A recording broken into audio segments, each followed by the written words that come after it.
daily soccer podcast with the Global Sports Podcast Network. Your body is unique. And Global Sports Podcast Network has partnered with Bioniq, the world's most personalised supplements. Bioniq provide 100% tailor-made supplements designed to deliver precisely what your body needs at exactly the right levels to optimise your health. No guessing. So click the link in the show notes. Use the code GSPN2025 for 40% off your first month's subscription. Bioniq. Don't settle for off-the-shelf solutions made for just anybody. Get what's right for you right now. Hello and welcome to the Daily Liverpool podcast, brought to you by the Global Sports Podcast Network. I'm your host, Jesse Sarwar. Liverpool left it late again in the Premier League, snatching all 3 points at Turf Moor against Burnley, courtesy of a Mohamed Salah goal in stoppage time. It means Liverpool remain top of the league after 4 games with maximum points. I've got Adarsh Ramchurn with us today and a sun-kissed Karl Kopak. Is that correct? Yeah, man. Muy caliente. Muy caliente. So clearly, Karl went to France for the week. I love Poland. It's glorious.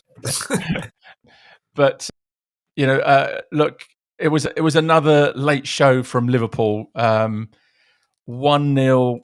not the greatest performance, Karl, but this team just keeps getting over the line, just keeps getting the job done.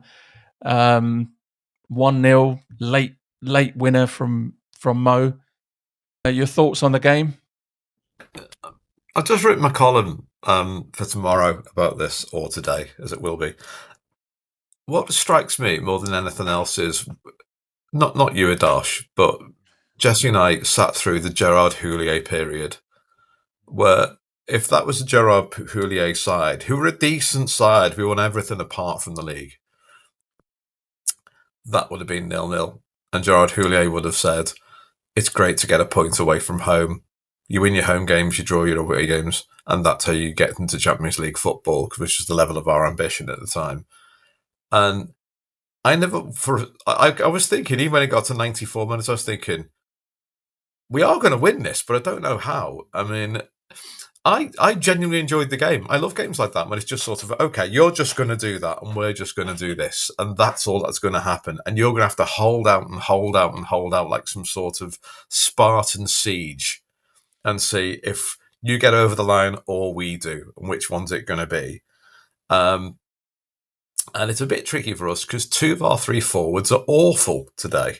Really bad. I thought Gakpo was terrible. I thought Salah may have had the worst game of football I've ever seen him have ever. He did one good thing. He nodded 1 ball across the box.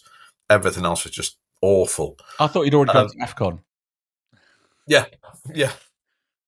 But to be fair, I thought Gakpo wasn't that bad. I thought he just did his Gakpo thing, though, didn't he? Yeah, I know. Pulling it onto the right foot. Either shooting or trying to cross to the far post. But Adarsh, your kind of overall thoughts about Liverpool's performance. Obviously, it wasn't the great one that we were hoping for. I predicted a 3-0 win stupidly, last week, but we just got a 1-0, which is, I suppose, good enough in the end.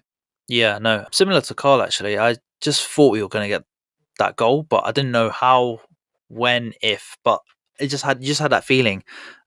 And obviously the penalty, you're kind of having mixed emotions about Salah taking it, which is weird to say because he's usually excellent, but his last 2 penalties haven't been great. But overall, in terms of the game, I think I kind of expected it to be that sort of game, if that makes sense, just because a lot of people say we were going to blow Burnley away, but I just think these games, these are the ones that you need to win. Like, you need to win. If you're going to go win a Premier League title, people expect you to turn up, win 3-4-0, but the game's never really like that. That's what Gerard Houllier didn't do. That's what he didn't do. That's the level. Yeah. But football, I think, has changed as well, hasn't it? I think football has changed as well. I think Guardiola, the Klopp era, these kind of games where you thought, you know what, I'll take a point. Point is good. It's a good result away from home. I think those days are gone now. in The terms only of, good draw is City and Arsenal. That's yeah, all there exactly. is. But the rest of them, you've got to win. And this Burnley team was almost like it was almost like the Sean Dyche kind of days. 2 banks of 5, really didn't have much ambition. And I we on our group chat, the Daily Liverpool group chat. Who are we calling out? Who was calling for Mo to be subbed? I think it was Tom Gowd, wasn't it? And Conor Norcott. Yeah, it must have been, yeah. When the subs came on, why is Salah not? Why is he still on the pitch? And then about 2 minutes later, he scores, and then me and Carl said, "That's why." But you're right about the penalty. I'm never 100% comfortable. I don't know why. It's just, again, we've had this Because he's got to miss one. He's going to miss one. Yeah, I know. But to be fair, he tends to score the big ones. He does tend to score the big ones. But Carl, in terms of, look, the way that Liverpool playing at the moment, look, we can all look at the positives, which is we're not really playing that well, but we haven't lost a game. We've won every single game. Is that really the main positive that you take out of this? Because you just think sooner or later this team is going to click into gear. I don't know if I agree that we're not playing well. I thought we played pretty well today, but you've got to take into consideration what we were up against. The opposition, yeah. Yeah, I mean, normally people saying, Florian, I read the Echo review and this, and Florian Wirtz, didn't really do much today. He's literally got 3 lads standing in front of him. He's got to find a way around there. And if it was a free, expansive game, Liverpool would play a lot better because we get space, we get pockets, we get, runs, we get overlaps, underlaps, we get to do all that. Against Burnley, which is fine, they got a brick wall. We're not getting anyone through. We're going to play 2 groups of 5, as you say, in the middle, and we can hold hands. We're that close. We're not going wide. Everything is here, almost like a sort of Roman phalanx, strategy thing. We're all we can touch each other. We're so close. You're not getting through. We're not having any of that, and therefore it looks bad because all Liverpool can do is take long shots, and that looks really bad because it looks like you lack imagination. And to our credit, we did try and get down the sides all the time. It's just the 2 of the worst players were there. But what was really nice for me is I'm with you on the penalty thing. I was thinking, again, I've just written this. Don't miss this one. Miss the next one. Don't miss this one. I really, really wanted to miss this one. And no one has mentioned this on Sky or anything like that at all. What a penalty. Yeah. He's not placed that. He's not thought, just make sure it goes in. Nothing at all. I'm just going to whack that as hard as I can. Yeah. Because that says to me that when he reluctantly blows for the penalty, everyone in the team said, we've won. There's no other outcome. And that's the difference. That's how leagues get won. Is they say, a penalty, well, we've won. Okay. There's no way we missed that. It's not even an option. We're not doing that. The penalty was, the way that he took it was very similar to the one that he did in the Champions League final against Spurs, where it's not quite down the middle, but it's a little bit to the side of the keeper. But it's his connection. Yeah, it's. But this one's I'm not messing around here. I'm not messing around with this one. That's going in. This one's going in. Mo's performance not that great, Adarsh. But if we look at the starting lineup for this game, Alisson, Konate, Van Dijk. Obviously, we were expecting that. Kirkes at left back. Subozlai kept his place at right back, which might have been a little bit of a surprise, bearing in mind that Frimpong is back, but Conor Bradley has got a few more minutes under his belt now on international duty, and he was great, and he was brilliant.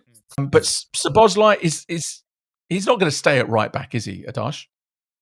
No, I don't think so. And actually, I was discussing this with my brother when watching the game.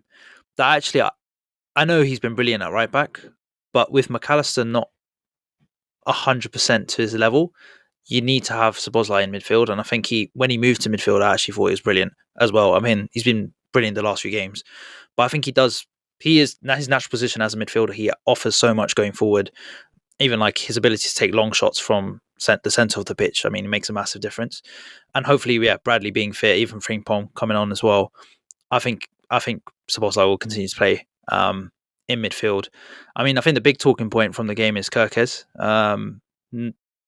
Very underwhelming performance, let's say. Probably more than underwhelming. I don't know what you guys thought, but I just thought Slot made the absolute right decision to take him off. It was just rash, a bit all over the place, and I think I'm genuinely surprised that I'm not going to say he wasn't sent off, but it was quite a bad tackle on I forgot the player from Burnley, but I think it could have been one of those situations where on another day the ref could Was it easily have sent him off, Foster? and I think I can't remember if it was Foster, Foster, or the other yeah, lad, but yeah, It was. and he's You're right just though. It all was. over It him. was decisive. Yeah, It was decisive management, I thought, from Arne yeah, Slot. No messing around. Look, you're on a yellow, and then I think he committed another foul. It wasn't, that foul was the second foul was there was no chance that was going to be a booking. But you know what it's like. The home crowd gets up, and every time the guy touches the ball, they're going to be baying for a yellow card. So I thought it was, we all know now that he's not afraid to make those decisions, big decisions in game, and say, right, I'm sorry, you're coming off. And you know what? When you've got someone like Andy Robertson coming on and playing the way that he did, I thought he was going to score his greatest ever goal as well when he kind of nutmegged one of the defenders and he went for something like it wasn't quite was it outside like of the foot shot? Roberto Carlos style shot. Yeah, exactly. Yeah. But I thought Kirkes, I think this is one thing that he's going to have to he's going to have to adapt in his game, which is this kind of his temperament, basically. This giving away yellow cards because then you're automatically you're on the back foot, and as we then progress into the Champions League as well, and you get kind of, I wouldn't say inconsistent refereeing, but sometimes it can be different styles of refereeing, and so I think he's got to be really really careful.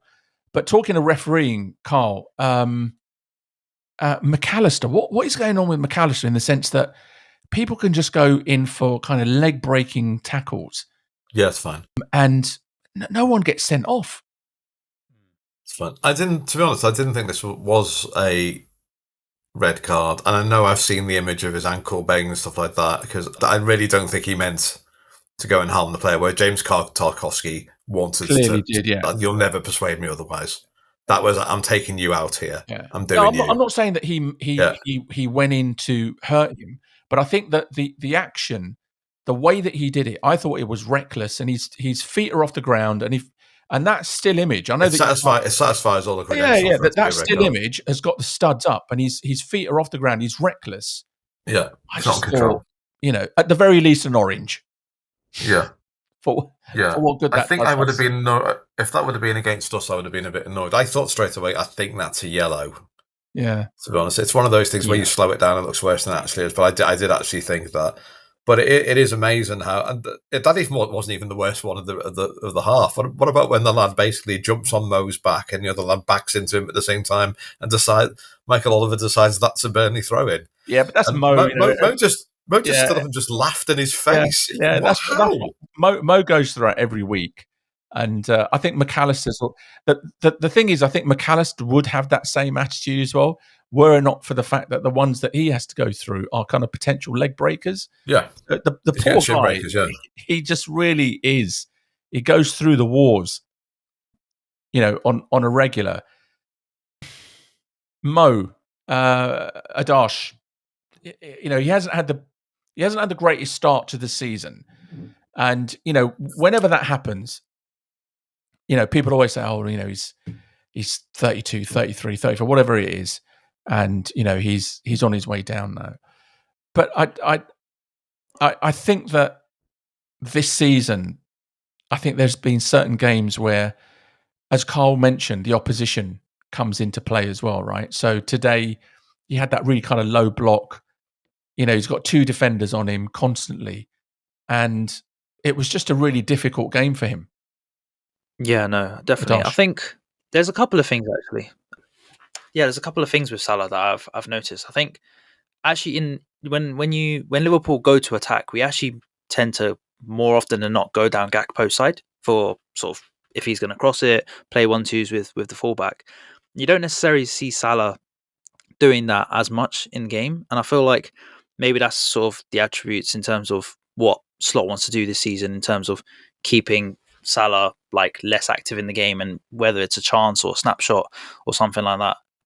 But I do think as well he's just probably there's a lot of new players. There's a complete new attack that he's essentially working with since the season with Ekitike coming in, Wirtz.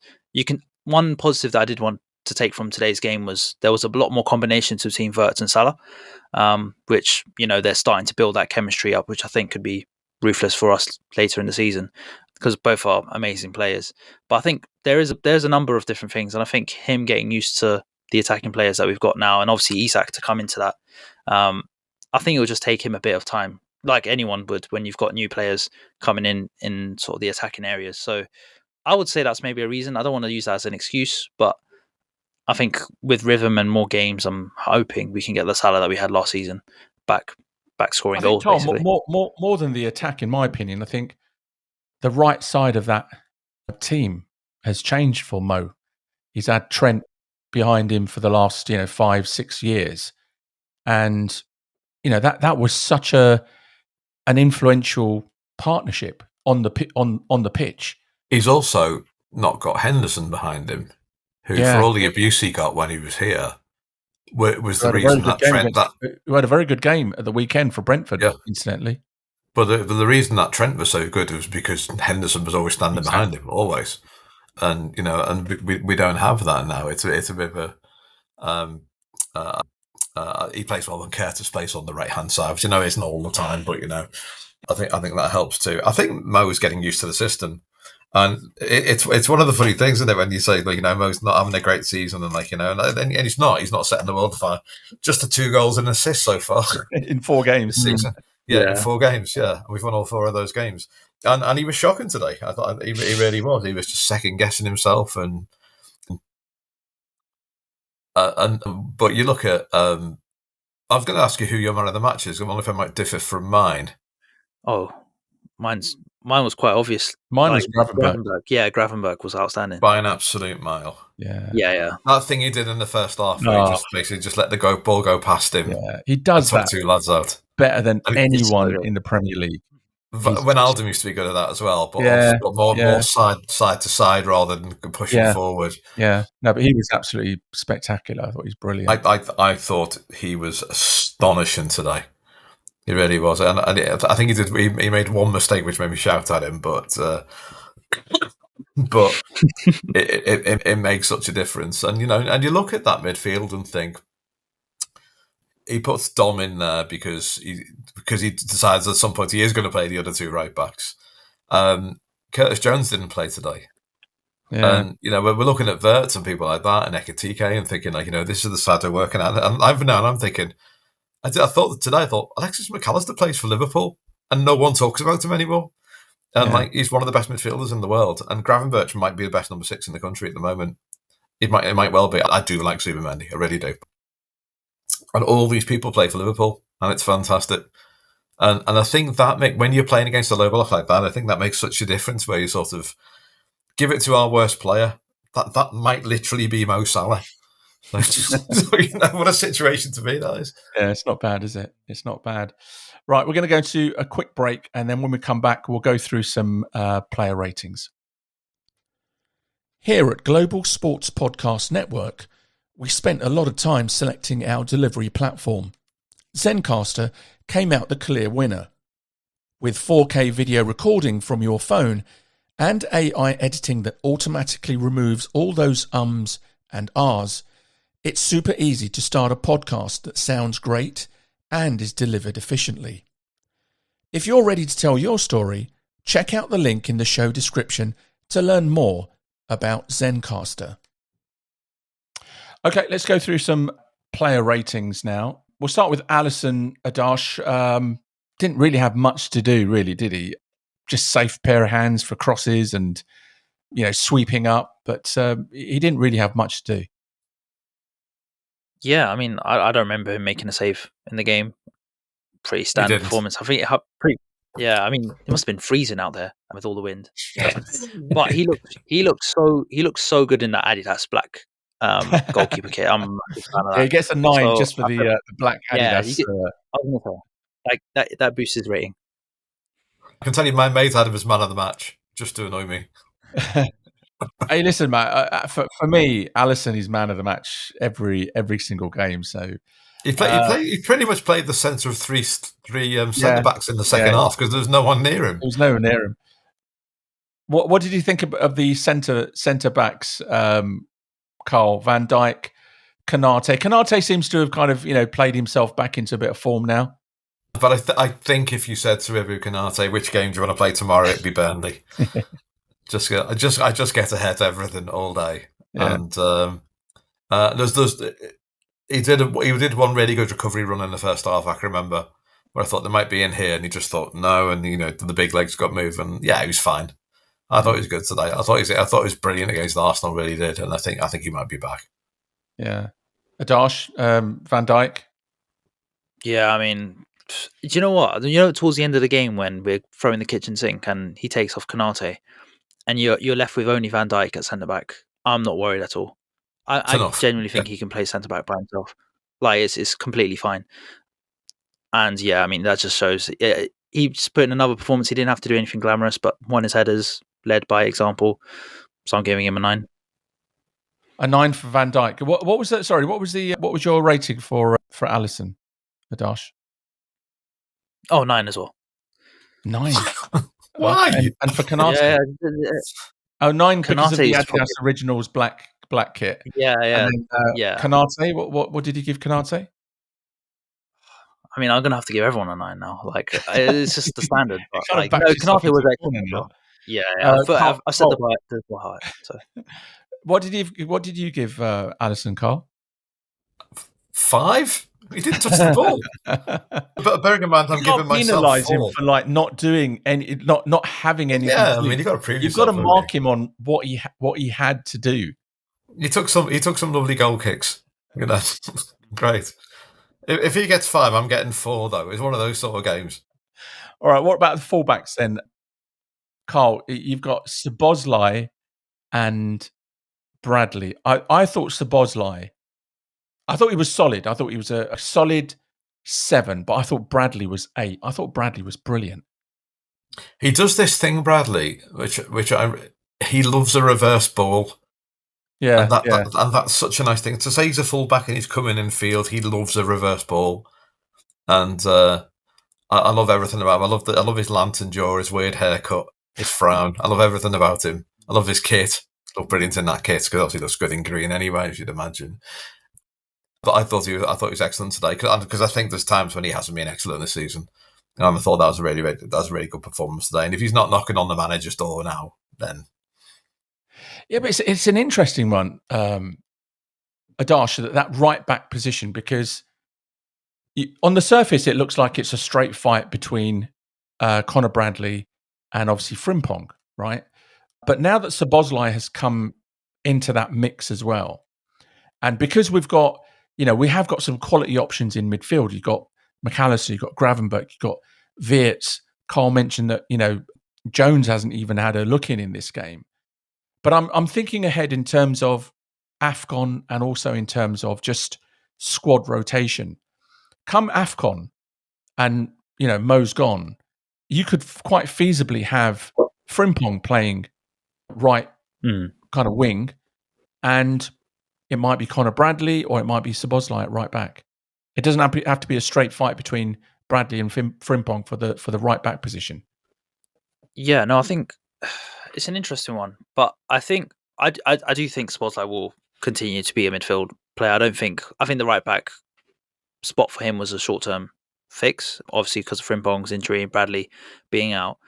What I would say is I think Slot will find it very hard to drop Subozlai from the team. So whether that's him playing right back or in midfield, I think he starts. I mean, he's played a full 90 minutes for every game this season. I mean, I think he's crucial to how we play in terms of on the ball, off the ball. Tempo. So it's tempo more than anything else, I think.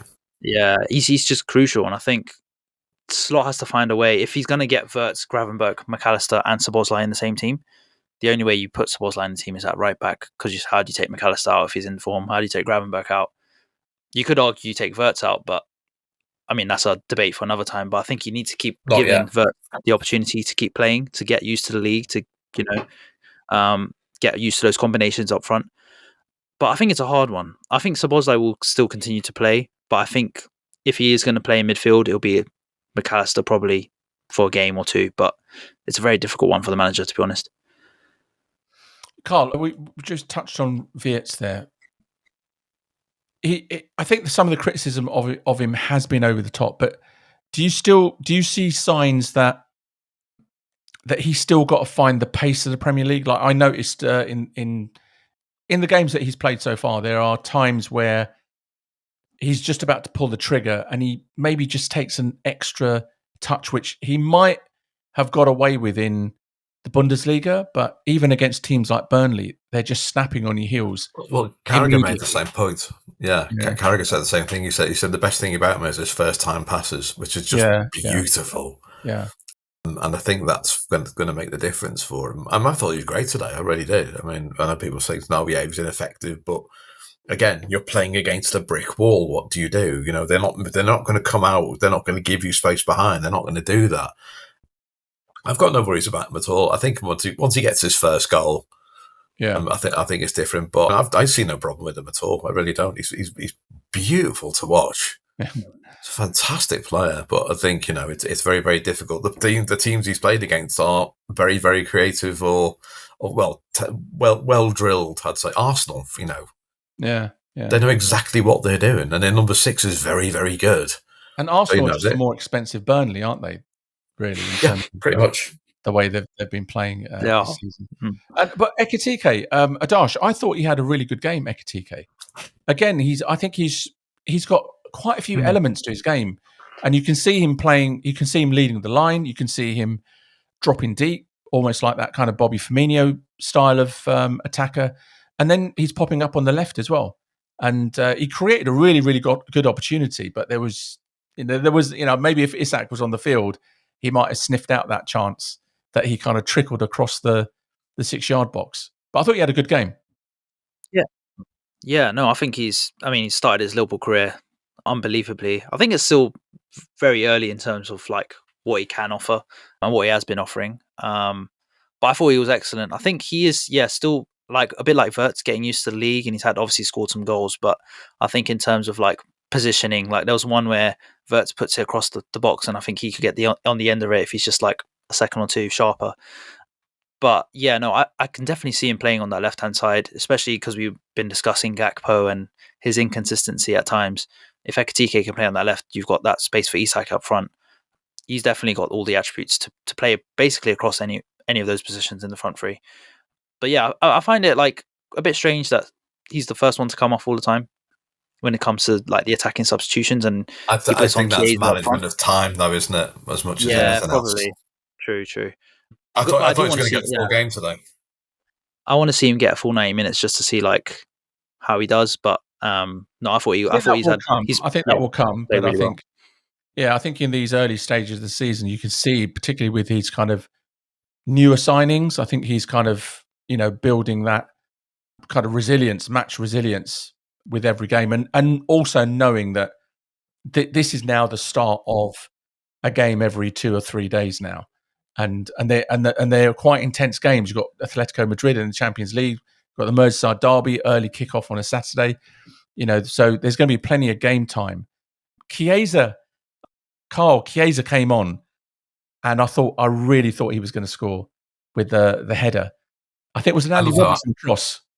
Yeah, I loved how angry he was. Yeah, he was. That's very nice because he's basically saying, "That's a goal. That's a goal. Yeah, I scored that. That's a goal."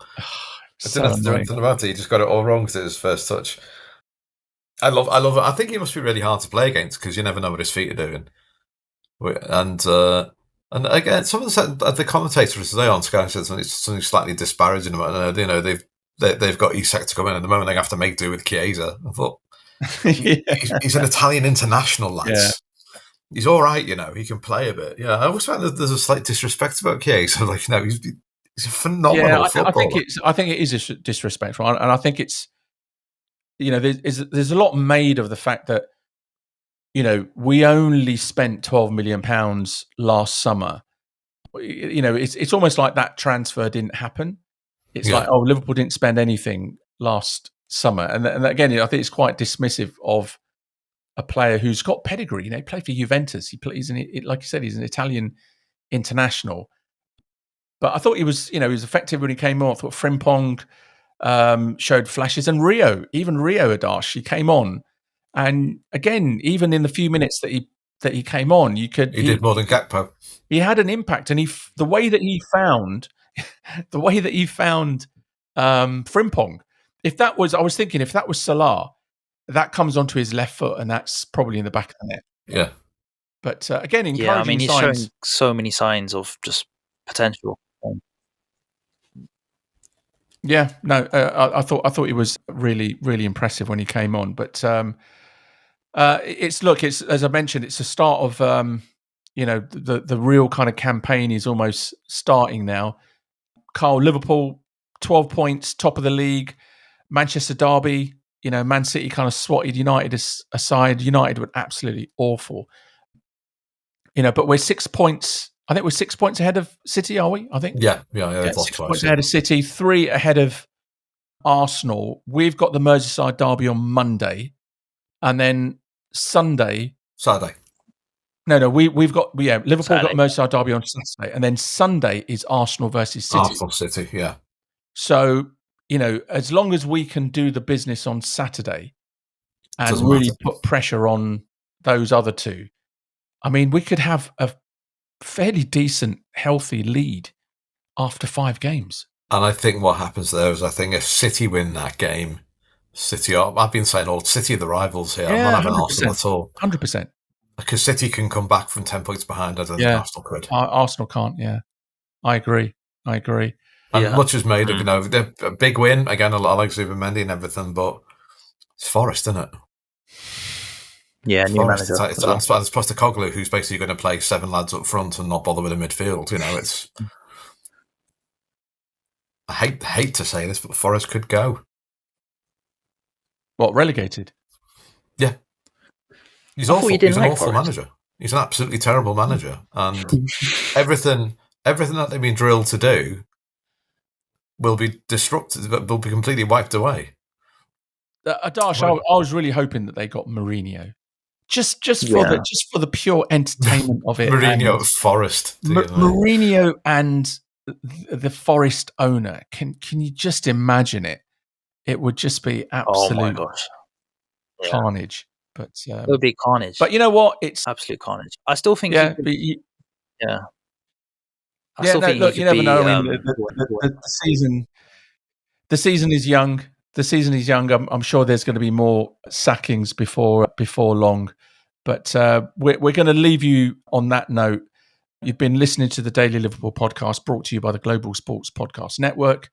It's a big week coming up as we build up to the Champions League game on Wednesday against Atletico Madrid. And then, as we've mentioned, there's the first Merseyside derby of the season on Saturday. From myself, from Karl, and from Adarsh, thank you for listening. We'll see you next time.